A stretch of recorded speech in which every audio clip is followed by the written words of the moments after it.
वेळेला की आज अधिकारी यांनी केल्यामुळे आज आम्ही आमचा भविष्यातील वाढीव हक्क अबाधित ठेवून आम्ही आज मोबदला स्वीकारतोय. त्यांच्याकडे आम्ही स्टॅम्प कॉपी आहे 11 वर्षापूर्वी दिलेला आहे आणि या 11 वर्षापूर्वी दिलेल्या पत्राला उत्तर द्यायला साहेब 14 वर्ष लागली. हा सरकारी कारभार आहे. ही अशी म्हण गेली होती सरकारी कामाने 6 महिने थांब 14 वर्ष थांब कुठे दिलेले. मुंबई गोवा महामार्गाचे काम अद्याप रखडलेल्या अवस्थेत आहे. असे असताना महामार्ग बाधित शेतकऱ्यांना 14 वर्ष न्याय मिळालेला नाहीये.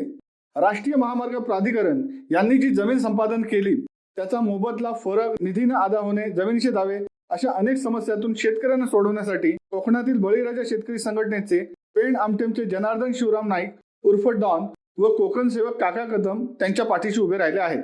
शेतकऱ्यांच्या मागण्या मान्य करण्यासाठी हे दोन सामाजिक डॉन प्रशासनाला थेट भिडले. पेण उपविभागीय कार्यालयात या अक्रमतेची झलक पाहायला मिळाली. महामार्ग बाधित शेतकऱ्यांच्या वतीने पेण उपविभागीय अधिकारी यांना एक निवेदन देण्यात आले होते. या निवेदनाची अति तात्काळ दखल घेऊन प्रांताधिकारी यांनी शुक्रवार दिनांक 26 जुलै रोजी सकाळी कार्यालयात एक सुनावणी तसेच चर्चासत्र बैठक आयोजित केली होती. या बैठकीत काका कदम तसेच जनार्दन नाईक यांनी जोरदार मुद्दे मांडले. बैठकीला सुमारे 150हून अनेक बाधित शेतकरी बांधव मोठ्या संख्येने आवर्जून उपस्थित होते. सुनावणी दरम्यान एकूण 7 प्रमुख मुद्द्यांवर जोरदार चर्चा होऊन त्यावर तोडगा काढण्यासाठी शासनाला सुमारे 2 आठवड्याचा कालावधी देण्यात आला. एकंदर महामार्ग बाधित शेतकऱ्यांना 14 वर्ष न्याय मिळण्याची आशा निर्माण झाली.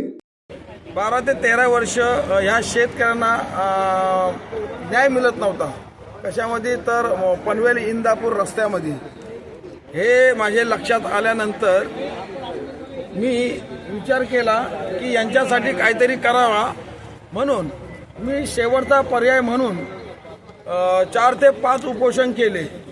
परंतु त्या उपोषणामध्ये प्रशासनाने दुर्लक्ष केलं तरी सुद्धा मी डगमगलो नाही. शेतकऱ्यांना पाठीशी घेऊन शेवटचा पर्याय म्हणून मी आत्मधनाचा इशारा 25 जुलै 2024 रोजी दिल्यानंतर त्याच्यावर काहीतरी तोडगा मोडगा निघेल या हेतूने माननीय वडखल पोलीस स्टेशनचे पांढरे साहेब यांनी माझ्याशी मीटिंग घडवून आणून प्रांतांशी व्यवस्थितपणे पुढील मीटिंग कधी होईल ह्यासाठी चर्चा केली. त्यानंतर आज 26 जुलै रोजी मीटिंग झालेली आहे आणि त्या मीटिंगमध्ये बरेचसे प्रश्न सुटलेत. आता काही प्रश्न आहेत ते कलेक्टर साहेबांपर्यंत कलेक्टर साहेब असतील तरच सुटतील, कारण का त्यांच्याकडे लवाद आहे आणि त्या लवादाला याच्या पुढं आम्ही आंदोलनानेच तोड देऊ. कारण लवाद हा वेळोवेळी गरीब शेतकऱ्यांना न्याय मिळवून देत नाही. म्हणून आजचा जो प्रश्न आहे तो सुटल्यासारखा आहे.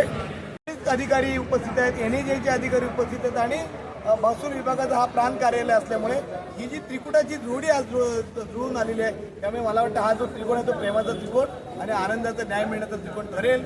आम्ही आशावादी आहोत. आम्ही 7 दिवसाची प्रारंभिक मुदत दिलेली आहे. उर्वरित 7 दिवस प्रांत कार्यालयामध्ये आल्यानंतर मुदत दिलेली आहे आणि आम्हाला जर ह्याच्यानंतर सुद्धा जर कधी फसवणूक झाली, न्याय मिळाला नाही तर आमचा निर्णय जनार्दन नाईक साहेबांनी अगोदरच जाहीर केला आहे. पुढे आचारसंहिता लागो तर आणि काय लागो, आम्ही शेतकऱ्यांच्या न्याय हक्कासाठी आत्मदानाचा अंतिम